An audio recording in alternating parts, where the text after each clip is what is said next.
ہر چہرہ ایک کہانی۔ میرے ذہن میں ایک شیطانی خیال آیا، اگر میں ملک کی گاڑی کا بریک ناکارہ کر دوں تو میرا انتقام پورا ہو جائے گا اور میرے راستے کی سب سے بڑی دیوار ہٹ جائے گی۔ میرے ذہن میں آندھیاں سی چلنے لگی، پھر مجھے سوائے انتقام کے کچھ یاد نہ رہا۔ وہ بالکل نئی گاڑی تھی، لیکن میں جانتا تھا کہ اس کے بریک ناکارہ کیسے کیے جا سکتے ہیں۔ بریک ایک دم ناکارہ نہیں ہوتے، بلکہ 1 دن 2 دن یا پھر بعض اوقات 4-5 دن کے بعد بھی ناکارہ ہو سکتے ہیں۔ گاڑی کے بریک ناکارہ کرتے ہوئے میرا چہرہ پسینے میں ڈوب گیا۔ میں ایک انسان کی جان لینے کی منصوبہ بندی کر رہا تھا۔ پھر میں نے خود کو یہ سوچ کر تسلی دی کہ ملک نے میرے ساتھ کون سا اچھا سلوک کیا تھا۔ اس نے نہ صرف مجھے تھپڑ مارا تھا بلکہ پولیس والوں کو پیسے کھلا کر مجھے تشدد کا نشانہ بھی بنوایا تھا۔ ایک مرتبہ پھر انتقام کا جذبہ مجھ پر حاوی ہو گیا۔ میں نے گاڑی کے بریک مخصوص انداز میں ناکارہ کر دیے۔ میں بونٹ بند کر کے فارغ ہی ہوا تھا کہ استاد کی گاڑی ورک شاپ میں داخل ہوئی۔ خیریت تو ہے استاد؟ میں نے اپنے چہرے کا پسینہ پوچھتے ہوئے پوچھا۔ ہاں یار، سب خیریت ہے، بیٹے کو معمولی سا کرنٹ لگا تھا جسے میری بیوی نے اتنا بڑا مسئلہ بنا دیا۔ میں گھر پہنچا تو خاموشی سے اطمینان سے بیٹھا ناشتہ کر رہا تھا۔ ارے تمہاری طبیعت تو ٹھیک ہے انو؟ تمہیں کیا اس موسم میں اتنا پسینہ کیوں آ رہا ہے؟ وہ استاد، میری طبیعت کو کیا ہوا ہے؟ تم تو جانتی ہو مجھے کچھ پسینہ ہی زیادہ آتا ہے، ویسے ہمیں کام کرنے کی عادت نہیں رہی نا۔ ملک کی گاڑی ٹھیک کر دی؟ ہاں استاد، وہ ریڈیٹر کا ایک پائپ جو تھا نا وہ چوک ہو گیا تھا، اس لیے گاڑی گرم ہو رہی تھی۔ ذرا اسٹارٹ کرو۔ گاڑی کو اسٹارٹ کر لیا گیا۔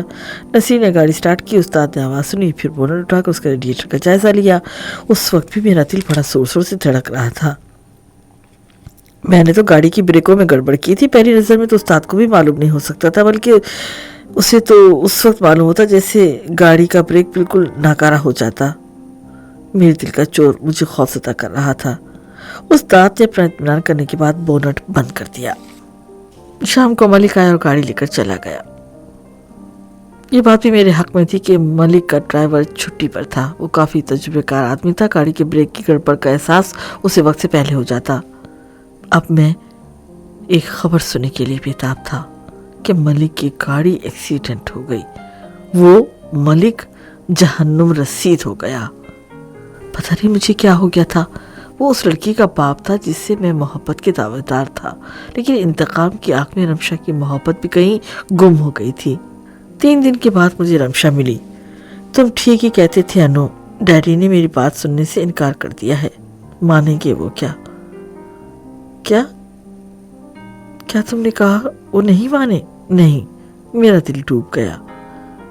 میں نے ہر طرح سے ڈیڈی کو سمجھانے کی کوشش کی، لیکن ایک ہی رٹ لگائے ہوئے ہیں کہ وہ کنگلا تم سے نہیں تمہاری دولت سے پیار کرتا ہے، اور پھر تم خود سوچو ایک گھٹیا موٹر میکینک کو میں اپنا داماد کیسے بنا سکتا ہوں؟ پھر تم نے کیا فیصلہ کیا رمشا؟ میرا فیصلہ تو وہی جو پہلے تھا، میں تمہاری ہوں اور تمہاری رہوں گی۔ لیکن کیسے؟ شادی کرنے کے دوسرے طریقے بھی تو ہیں نا، ہم کورٹ میرج کر لیتے ہیں۔ تم اتنا بڑا قدم اٹھانے کی ہمت رکھتی ہو؟ ہاں، میں تمہارے لیے کچھ بھی کر سکتی ہوں۔ رمشا، ملک صاحب اس شادی کو کبھی قبول نہیں کریں گے۔ وہ اپنی دولت کے ذریعے مجھے قصوروار ٹھہرا دیں گے۔ جب وہ بغیر کسی وجہ کے ایسا کر سکتے ہیں تو یہ اب ان کی عزت و انا کا مسئلہ ہوگا۔ پتہ نہیں وہ کیا کر ڈالیں۔ ہوا کرے، یہ بھی میری انا کا مسئلہ ہے انو۔ اچھی طرح سوچ لو رمشا۔ میں نے بہت اچھی طرح سوچ لیا ہے۔ ہاں، اگر تم کو اس فیصلے سے کچھ خوف آ رہا ہے تو دوسری بات ہے۔ اگر تم ڈر گئے تو میں کچھ بھی نہیں کر سکوں گی، کچھ بھی نہیں کر سکوں گی انو۔ وہ رو پڑی۔ پاگل لڑکی، تو نے یہ کیسے سمجھ لیا کہ اس فیصلے سے میں خوفزدہ ہوں؟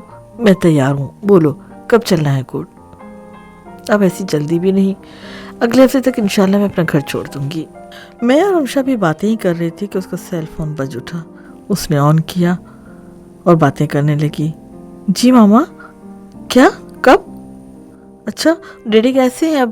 ڈیڈی کیسے ہیں اب؟ اچھا، میں آ رہی ہوں۔ میں سمجھ گیا کہ ملک کسی خوفناک حادثے کا شکار ہو گیا ہے اور اس کی اماں اسے یہی اطلاع دے رہی ہے۔ کیا ہوا رمشا؟ ڈیڈی کی طبیعت اچانک بگڑ گئی ہے۔ طبیعت ان کی صبح ہی سے خراب تھی، اس لیے وہ آج آفس بھی نہیں گئے۔ چلو میں چھوڑ دیتا ہوں، پریشان مت ہو، کچھ نہیں ہوگا، میں نے رسمی طور پر کہا۔ پھر میں رمشا کو اسی گھر چھوڑ کر واپس آ گیا۔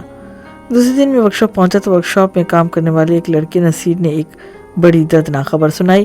انو بھائی، وہ ملک صاحب کی گاڑی بہت زبردست ایکسیڈنٹ ہو گیا ہے۔ کیا؟ میں نے بناوٹی حیرت کا مظاہرہ کیا۔